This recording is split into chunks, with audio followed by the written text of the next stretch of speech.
Welcome to the newest episode, a championship edition of Beatin' and Bangin'. I'm your host, Kyle Dalton. We have a ton to cover in today's video, and I don't want to waste any time getting to it.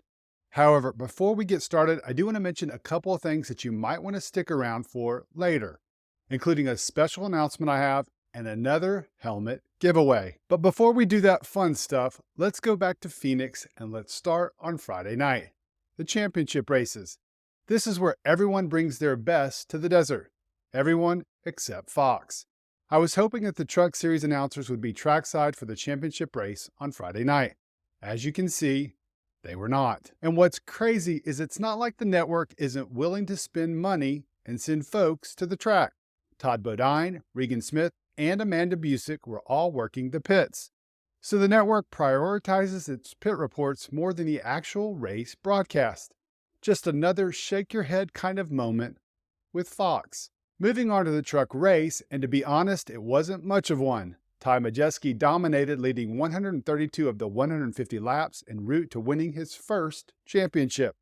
I did want to talk about a couple of radio moments for Frankie Muniz, both surrounding incidents with his number 27 truck. The first occurred with 10 laps to go in stage 1 when he made contact with the number 1 of William Sawalich. Here's what was said on the team radio. I was the cause of the caution, so I don't get a lucky dog or anything, huh? You weren't the cause of the caution. The one drove in there and moved you. Oh, he better wait till next year, bro. I'm gonna move him. I'm sure you notice Muniz getting into character when he jokingly threatens retaliation next year. What's interesting about that is it isn't the first time. Take a listen to what he did a couple of weeks ago at Homestead. Let's keep our head on straight here today. It's a great day to have a great day, Frankie, so let's get it done. Today is a great day. Even inside a truck, he can't help but fall back into his familiar role as an actor. Unfortunately for the 38-year-old, he wasn't acting on lap 100 when he voice pained over the radio after he was involved in a crash and had a pretty nasty hit with Tyler Ankrum. Racking out front. Go high, go high, go high. Check up, go high. Check up, check up, check up. Oh, fuck, that hurt. Oh. Shut it off. Shut your truck off here. Are you okay, or do you need a medic? I'm okay. Oh, man. I'm really curious to see how Frankie can do in 2025. Moving on to Saturday and driver media availabilities, which was really JGR heavy. There were several things of note from the session, and I'm pretty sure one of them you have already seen, but I thought it was still worth showing, and that's Christopher Bell's harsh words following what happened last weekend at Martinsville. Take a listen to this. I feel cheated. I feel cheated out of a chance to compete for a championship. Yeah, I mean, it all stems from what happened earlier, 15, 20 to go, whenever the race got fixed and manipulated by Chevrolet. That forced our hands to do what we did, and ultimately it forced me into a mistake on the last lap to get into the wall. And I feel like I should never have been in that position. Had the race been ran fairly, the 24 car would have lost enough spots to get me into the final race. Kudos to C. Bell for calling it out. I know he's typically a quiet guy, but you could tell he was obviously unhappy, and deservedly so. Bell's teammate Denny Hamlin was next to visit with reporters, and he touched on a variety of topics. But I thought the most interesting thing Hamlin had to say was when asked about the future of his 2311 racing team. You remain confident you guys will have cars at Daytona 5 or at the Clash in Daytona in February? I think it's all TBD. There's certain agreements that we're going to have to navigate. So I hope so. And finally, the last of the JGR trio to visit with the media was Martin Truex Jr. He talked about his career and all of his many achievements. But I thought one of the most intriguing things he had to say was when he said nothing at all and declined to answer a reporter's question. Take a listen. Since you're on your way out, can you finally say what you wrote in the Champions Journal? I don't think you're supposed to discuss these things. It doesn't matter now. You're leaving, right? For insiders only. There's some cool stuff in there, I will say that. That was one of the neatest things I've ever seen in my life, to be able to read that and see what what past champions have written to each other. I wish it went back in time further. That would have been really cool. But there's some good stuff in there, and no, I won't share it. I've written multiple stories about this Champions Journal in the past. It's becoming a Penske thing these last few years, and now it returns to Joey Logano's possession after a year in the hands of Ryan Blaney, who received it the year before from Logano. Moving on to later in the evening on Saturday in the Xfinity Series race. Justin Allgaier started from the back after being involved in a practice crash and navigated his way through the field en route to finally breaking through and winning his first title for Junior Motorsports. It was a popular win throughout the garage, but it didn't come without its challenges. Two of them came back-to-back early in that third stage with a pair of self-inflicted mistakes. Listen to this. Got to do a pass-through. I understand what for. You cut too early. I did not. I can't help you, buddy. All right, come in this time, I guess. Don't speed here. Keep our head here because the caution catches us back up, okay? Nice smooth laps. We're riding this out. We got another penalty for going too fast. Got to pit again, bud. In that third and final stage, the number 7 driver knew he had a good car and steadily made his way forward, pursuing his championship competitors. Near the end of the race, and with his competitors in striking distance, Allgaier was feeling confident and said this. There he is, just ahead. Give me some Jaws music, baby. What'd he say? He said, give me some Jaws music. What a line, and what a moment for the Xfinity Series driver to finally earn his first title. Now, let's move to Sunday's big stage in the season finale race in the Cup Series. I know when the green flag waved, I was excited to watch and see how things would play out and which of the 4 drivers would be hoisting the Bill France Cup on the championship stage after the race. And in a phrase I know I've said multiple times this season, because it seems to have happened a lot this year, we didn't have to wait long for action. Ty Gibbs slammed violently into the outside wall on lap 2 to bring out the first caution of the day. I have to say that ugly ending to the season seemed fitting for the number 54 driver. He started the 2024 campaign strong with 3 top 5 finishes in the first 6 races. Everyone was talking about him winning his first career Cup race this year. But the end of the season for the 22-year-old was the exact opposite and a complete disaster. In the final 5 races, his best finish was 30th at Las Vegas. On Sunday at Phoenix, he finished dead last in 40th, his worst finish of the year. On the subsequent restart, Gibbs' teammate Martin Truex Jr., who started on the pole, battled Joey Logano but eventually got in line behind after a few laps. After the first 20 trips around the mile-long circuit, Blaney had moved up 10 spots and all Champ 4 drivers were inside the top 7. In that first stage, the excitement was a battle between Reddick and Blaney, and whether Truex could pass Logano at the end of the first stage. He could not. The final first stage of the year ended with Logano in front, followed by Truex, Christopher Bell, William Byron, and Chase Elliott. The one notable item from the actual pit stops was Logano's 22 crew had a slow stop. But the bigger headline-making moment during the stage break happened just as the race was about to go green on the restart, when the pace car driver had a brain fart, misjudged his angle and/or speed when turning left to go down pit road, and sideswiped the sand-filled barrels. I know for me, I immediately had flashbacks to Kyle Larson at Homestead a year ago when he did something similar. Listening to the team radios, I wasn't the only one thinking that. Here's the radio of Tyler Reddick. Wow. Go on, not going. Larson has gotten in the pace car. Did he hit the barrels? Oh, yeah. Wadded it up. Wow. And now, take a listen to the radio of Kyle Larson himself. I must warn you, prepare to laugh. Yeah, the car's pretty torn up and there's a big barrel explosion off of 2. Check it out. Glad I'm not the only one. See, guys, it's tough. I have laughed each time I listened to that. In that second stage, Bell pulled out to the lead ahead of Elliott and Blaney. While I was understandably focused on the Championship 4 story, there were other storylines I was following as well, including if Kyle Busch could possibly pull off the upset and win a race and extend his streak of winning 1 race a year to 20 consecutive seasons. I listened to his radio for less than 5 minutes and heard this. Just racing on hockey pucks. Suck it. I don't know what happened. For Rowdy fans, those words sounded familiar, as the 2-time champ has struggled with his car's handling for much of the season. He finished a very pedestrian 21st. With no breaks in the action, green flag pit stop started at the halfway point of the stage. The one notable thing during the stops was Logano lost his jackman, Graham Stoddard, who was not feeling well, and he was replaced by the jackman from Austin Cindric's number 2 crew. Closing out the second stage, the question was, could Blaney catch the race leader, Christopher Bell? The Team Penske driver did just that when he made the pass with 7 laps to go and won the second stage. He was followed by Bell, Logano, Byron, and Denny Hamlin. To start that last stage of the season, you could feel the pressure increasing and you knew it was time for the drivers to start making their moves. Tyler Reddick did just that on the restart, going outside and making it 4 wide and dicing his way through the field. Early in that stage, the broadcast noted how when Logano passed Blaney, it was the first time the number 12 car had been passed all day.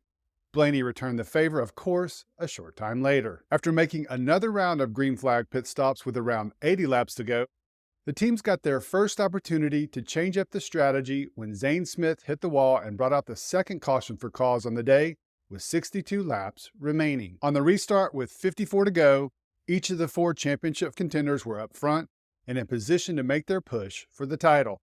After a single trip around the track, Logano had impressively gone from 5th to 1st. Blaney, however, struggled early on in the run, trying to get past Kyle Larson, and the 2023 champion was not happy about it. What the fuck, man? Fuck this asshole. Wrapped up dirty to get to a movie. Gonna be a blockade. What the fuck do you think I'm doing? Trying to get to it. Eventually, Blaney passed Larson, and with 22 to go, he passed his HMS teammate William Byron for second. Only 1 car remained in front of the number 12, and it was his Penske teammate. Blaney continued closing on Logano, and it felt like he might get there in the waning laps. With 8 laps to go, the gap had closed to less than 0.4 of a second. But despite his best efforts, as Blaney would admit later in his interviews, he had used up his tires and was unable to pass Logano. He had to settle for second. Take a listen to the dejected radio of the number 12 driver. Sorry, guys. You hear me? Sorry. Thanks for the effort, all you. Great job, man. Left it all out there. Proud of you. That was the agony of defeat. Now here's the thrill of victory. Give me a solid 3 and 4, and we're going to win this thing. By 4, 3 back, 3, 2, lane higher 2, 1, 1, 1. Let me make sure it's a checker flag. Let's go, baby! Fuck yeah, fuck yeah! Woo! Woo! Dude, nobody better. Nobody. Hell of a job, Paul. Good job, guys. Joey, you got a copy? Yeah. You can stop across from your pit box there on the racetrack, grab your flag. Congratulations, 2024 NASCAR Cup Series champion. Free time, buddy. Good job. You can celebrate down here, start-finish line. Once you're done, we'll have the caution car lead you around to the champion stage. Enjoy yourself, man. Great job by your team. You deserve it. Now, I know there will certainly be those who question whether or not Logano deserves it, and even question the legitimacy of his title. I'm not one of those people. This is the format we have, and Logano has proven that he's very good at it. The now 3-time champion joins some elite company as one of only 10 drivers to win 3 or more titles. But I have to admit, when I watched Logano, his team, and family celebrating on the stage last night, the one word that kept popping up in my head was improbable. I also believe that's likely why some fans aren't pleased with him as the champion. No one really gave this guy a chance to win a 3rd title in 2024. The number 22 car didn't consistently flash the speed of the other top cars like Kyle Larson, Christopher Bell, or Denny Hamlin had done throughout the season. His win at Nashville was the result of a fuel-saving strategy. And then the Charlotte Roval happened. He was eliminated after the final race in the round of 12, only to be given new life hours later when NASCAR announced the number 48 of Alex Bowman had failed post-race inspection for being too light and was disqualified. When that happened, I thought to myself, this could get really interesting. The following week at Vegas, Logano effectively flipped the bird to all of his haters when he went out and won in Sin City and clinched his berth in the championship at Phoenix. Then on Sunday, he went out and won it. After the race, the burnout, and the confetti-filled celebration that included hoisting the cup, Logano visited with NBC's Marty Snider and brought up an unexpected topic. You know, I can't help but to think about, 13 years ago, when I got fired. And to be sitting here now as a 3-time champion is such a, you know what I mean? Is there a little part of you that still motivates you, Joey? It motivates me by scaring me to death that this doesn't last forever. So I make the most out of every second I got. I know it's all hypothetical, but play along with me for a second and think, what if Gibbs had had a little more patience with Logano way back when and he had stuck around with the organization? What happens? I can only imagine Gibbs has asked himself this question a time or two. Speaking of Gibbs, with Sunday's race, the organization's winless drought extended to 18 races since a car from JGR last went to victory lane. That's when Christopher Bell won at New Hampshire. The 4-car organization will open the 2025 campaign at Daytona, looking to snap the streak, and if they don't, they'll tie their last longest winless streak of 19 races that happened at the start of the 2017 season. Hamlin won the 19th race of that year at, ironically enough, New Hampshire, the scene of the team's last win this year. Sticking with JGR and the final race of Martin Truex Jr., here's what he had to say in his final post-race interview on Sirius XM NASCAR Radio. Yeah, I mean, just a lot of good memories, and I think I was able to accomplish a lot of things that, a lot of people, including myself, at some point in my career didn't think were possible. So I feel lucky and lucky to work with a lot of great teams and accomplish, again, more than I ever thought possible. So I feel like I've earned, the respect of a lot of people around here, and that means a lot. That means probably more than everything, more than wins. So it'll be fun to come back and see everyone and stick around and come have some fun still. He definitely earned the respect of the garage. Thank you, Martin, for the many memories. And while we're thanking people, I also want to thank Stewart-Haas Racing for plenty of memories through the years as well. Sad to see a pair of successful chapters come to a close. And finally, we have a couple orders of business that I mentioned in the beginning. First off, the announcement. I'm starting a new channel. I know you guys all know me for my NASCAR coverage and my content, but I've covered a lot of different sports over the last 30 plus years. My new channel is called Sports Flashback, and as the name suggests, it will feature stories where I will go back in time and revisit big games, big moments, and talk to the various players involved. For example, one of the first videos will be released next week, and it's a story with Mark Boyle, the play-by-play announcer of the Indiana Pacers. Now, you may not be a Pacer fan and don't regularly watch their games, but I'm fairly confident you may not have watched this game Mark and I talk about, but you certainly saw the highlights or the lowlights. It happened 20 years ago on November 19th, 2004. You might remember it as the Malice in the Palace, when Pacer star Ron Artest was involved in a late-game scuffle, lied down on the scorer's table, and then took a direct hit to the chest with a cup thrown from the stands. You've seen the highlights of Artest charging up into the stands and fighting with the fans. In that chaos, Boyle was right by the player when he got up from the scorer's table and was directly in his path when he went charging into the stands. The veteran play-by-play man shares his personal details of that wild incident, including how he broke 5 vertebrae when he fell on the floor. He also reveals the pair of interesting conversations he had with Artest later that night. So Sports Flashback will be a channel where you likely have heard of the story, but not necessarily the people involved. I'll give you a behind-the-scenes look at what really happened. In addition, it will also be a place where I interview athletes from all the major sports, talk about their careers, any big moments, and catch up with them since they've retired. A kind of where are they now? I'm really looking forward to this new adventure, and I hope you'll come along with me on that ride. And just an FYI, I'm open to ideas of stories to cover. I just ask that it be at least 20 years or older. For those wondering, this won't affect my NASCAR coverage at all.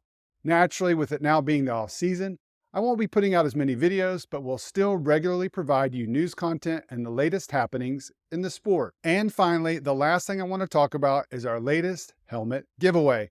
I couldn't think of a better giveaway to wrap up the 2024 campaign than to give away this Martin Truex helmet in honor of the 2017 champion and his last full-time season. All you have to do to enter is write MTJ in your comment. That's it, nothing more, just MTJ.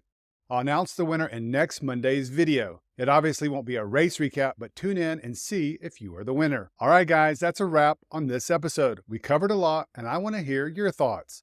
Let's go back to Saturday and media availabilities. What did you think about what Christopher Bell had to say on the Martinsville race? Agree or disagree with him? And what about Denny Hamlin's comments on the future of 2311 racing? Friday's court ruling could certainly make things interesting for the team this offseason. Moving on to the Xfinity Series, were you happy to see Justin Allgaier finally claim a championship? And in Sunday's Cup race, what do you make of the terrible start to the race and awful end to the season for Ty Gibbs? Do you think he'll earn his first win in 2025? And let's talk about that pace car mishap. Who else immediately thought of Kyle Larson when you saw that happen? And finally, what did you think of the race, especially the end and the crowning of Joey Logano as the 2024 champion? And were you as surprised as I was that he brought up Joe Gibbs Racing in that interview? Speaking of, I want you JGR fans to chime in and let me know how you're feeling with the long winless streak and when you think it might come to an end. And lastly, I want to wrap up this episode with a massive, and I mean huge, thank you to each and every one of you for watching my videos this year. It's been so much fun to watch the subscriber and view numbers steadily increase on Monday after each recap video. Listen, I know you have options. There are other great NASCAR content creators out there. So I'm grateful for every single one of you and your willingness to spend precious time out of your busy day getting some of that NASCAR news from me. I'm truly humbled by that and the kind words you say. And yes, even those of you who criticize me, I appreciate that as well. As I mentioned earlier, the off season is here, but I'm not going anywhere. I'll be regularly posting here and on my new Sports Flashback channel. Thanks again, guys, for checking out this latest video and supporting the channel. I really and truly appreciate it and hope you have a great rest of your day.